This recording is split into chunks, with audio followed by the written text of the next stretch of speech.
Hi, welcome back to the channel. David Taylor or Mr Pelargonium back with another video. Today I'm going to be talking all about the problems that you can have with damp and moisture in the autumn because we've got plenty of that going on. We've had a ridiculously warm October, which has made watering a nightmare. So let's have a look.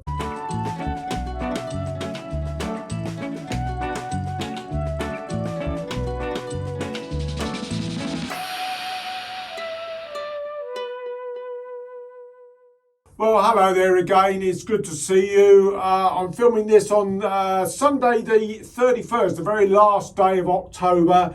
And I don't often film in the afternoon, and we just changed the clocks last night to GMT. So we've gone back an hour. The sun is already going down. So I've got the sun in my eyes, but hey ho, never mind. It shows you'll be able to see me in all my glory. But we're going to talk about October. October has been ridiculously warm. I think probably one of the warmest Octobers we've had, certainly in terms of nighttime temperatures. Nighttime temperatures have been absolutely ridiculous. Often not falling below 14, 15, even 16 degrees on occasion, even in the last week or two towards the end of the month. It's basically made plants want to continue growing. I mean, the sort of problems that we've got is that particularly zonals are still throwing loads of buds because they think it's sort of quite warm. The light has been relatively good, even though it's obviously generally fading. The days are getting very short now. But it's meant that the blooms are really still coming, and I've been picking them off. I've been waiting for them to just begin to break, and then I've been taking the flowers off, because of course one of the problems and one of the nightmares that we've got is with all this very mild conditions. I skimp a bit. I do not have my heaters or blowers on when the weather's very mild. I just don't. So we've had a lot of condensation, and it's basically meant that we've had a lot of moisture in the greenhouse. Even though during the day I fully open up, I've obviously got it closed to just do the video, but so, you know, we've got a lot of moisture going on and a lot of, you know, basic rot of some of the leaves. So I've been having to go around every other day, just making sure that we get any dead or dying leaves off. And in fact, this one that I just picked up, we've got a dying leaf there, and it immediately needs to come out. Now, I have been stripping. I've done leaf stripping as I advised to do last time. But one of the things, because of all this very unusually mild weather, the leaves have got sort of very dense again. They're growing very quickly, the plants. And again, on this one, I can see some blooms just beginning to come through. Leaves, I mean. Actually, there's quite a few on this one. I must have missed this plant on my checking a couple of days ago. So it's vital that you get these off. Otherwise, the rot will get into the stems and cause all kinds of chaos. But this is the type of thing I'll just home in there just so you can see. I mean, you can clearly see this. I mean, we got a leaf there just dying off. Just need to snap it back. Now, I'm trying to keep my plants as dry as possible. And there are two reasons in general why you would get these yellowing leaves. It's either keeping them too wet or keeping them too dry. And in my case, it's almost certainly keeping them too dry. Because one of the problems that we've had with this mild weather is that the watering has needed to be stepped up. I mean, they really need watering twice a week. I mean, people on our Facebook page, for instance, have been asking when to water and how often.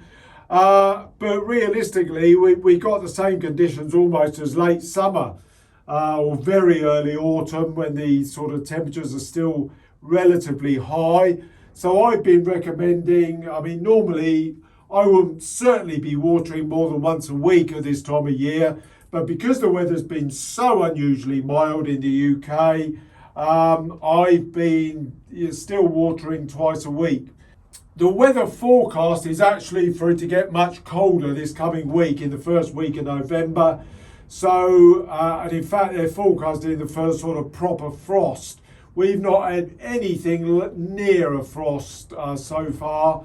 So I think I've had my heater on once. We had a coolish night about 2 weeks ago, and even then I don't think it was that cool in the end.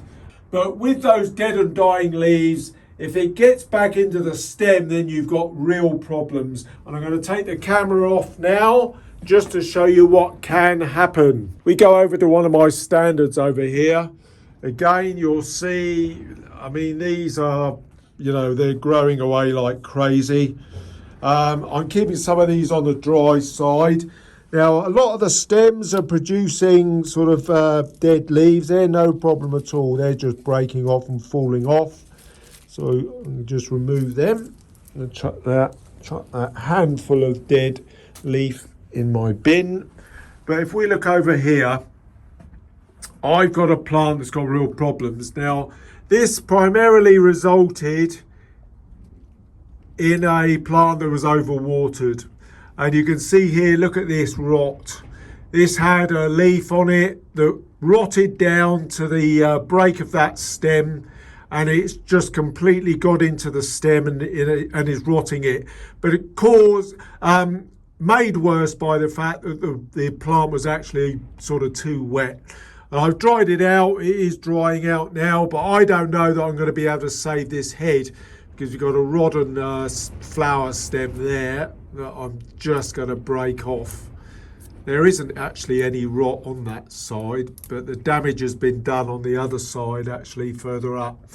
But there is a lot of growth sprouting through all around the plant, and further down, we go down to that point down there, you can see lots of side shoots just beginning to come out. So if the worst happens and I lose the head on this one, it's so tall that I'm going to be able to get a head lower down, because even that head there around this area here, that's a good sort of 60 to 70 centimeters off the floor of the plant. So let's just home in on that again. So that can easily be grown into a standard if I lose the head and have to cut this back hard. But initially it was just overwatered. I haven't had that problem on any others. Now you can see here we got lots of blooms. I've been de-blooming certainly as they begin to rot. Now up on this shelf here, you can see there's a bloom just beginning to rot, and I'm actually going to take the individual floret off. The rest of the bloom is quite nice actually, so I'll leave that for a day or two. Over here you can see on this shelf I've got a dying leaf there, so I'm going to snap that off. That is probably because it's dry. Yeah, it is very dry, that one. But it's better to be that way round than overwatered. But where you've got a very wet base on your plant, you always wait until your plants are drying off before you strip these rotting leaves off. Very important to do that. Now, final movements. You can see here I finally got my Sophie Dumaresque up to where I wanted to rest. This is in the middle of the glass house. Got a nice head developing of it. So I've cut that back, got that head back just in there. And that's grown, that head's developing quite nicely. And that's doing very well, actually. I've given that a water just recently.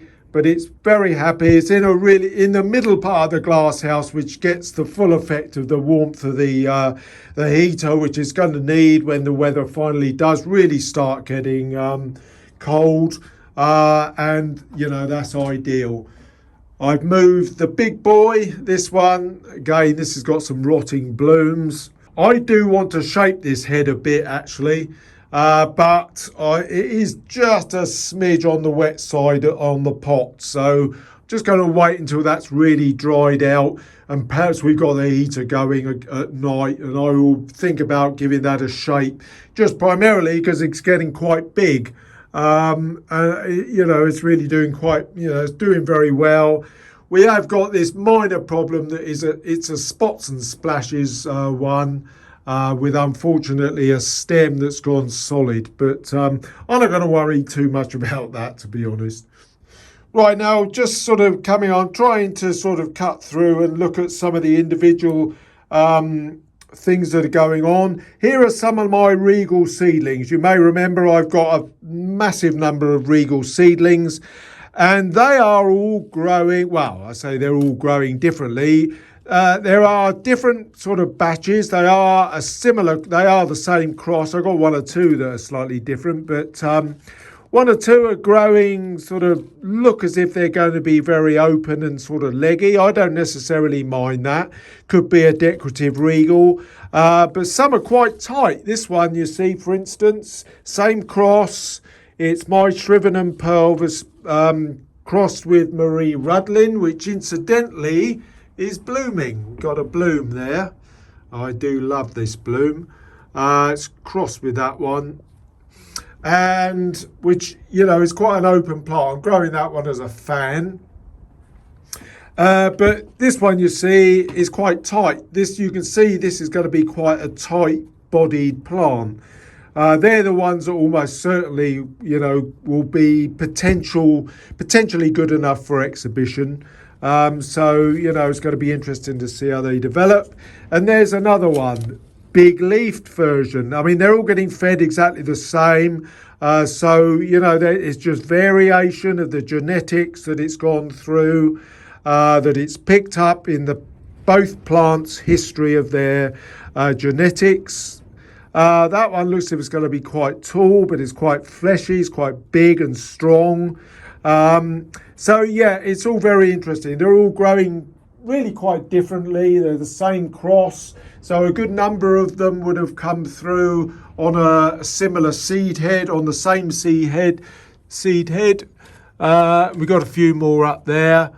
This one is looking very long and lanky. That's got a dead leaf on it, so it's this type of thing that you really must get off. I'm just going to snap that off. Everything else, I think I've potted on every single one of the regals now, with one little exception, this little thing here. And this is quite interesting because this one is actually a Regal Angel cross. It's my Shriven and Pearl, and it's crossed with Quantock Candy, which is quite a strong growing angel. And that's doing quite well, and I'm keeping that in a small pot for the time being. I think it needs a water. I may consider potting it up just to get it, you know, give it some fresh compost to grow on for the winter. But that's very interesting. I'm potentially quite interested in that, a Regal Angel cross. I've had questions about feeding. Feeding, I always say, and as I've mentioned in many in a video, I feed full strength all year round, but in general in the winter they are only getting it about between once a week and once a fortnight, so it keeps them growing strongly. So there we are, that's about it for today. Just a quick look around, a few tips to keep you going through this sort of, you know, weird crossover time that we're having, certainly in the UK this year. As I say, the weather's due to be turning much colder. So hopefully we can begin to dry everything out a bit and let everything sort of begin to slow up, because that's really what we're needing. But it's just been so complicated to do this this autumn. But we do want some nice, cool autumn weather. So I'll see you again very soon. In the meantime, just look after your plants, and I'll see you again soon. Bye-bye for now.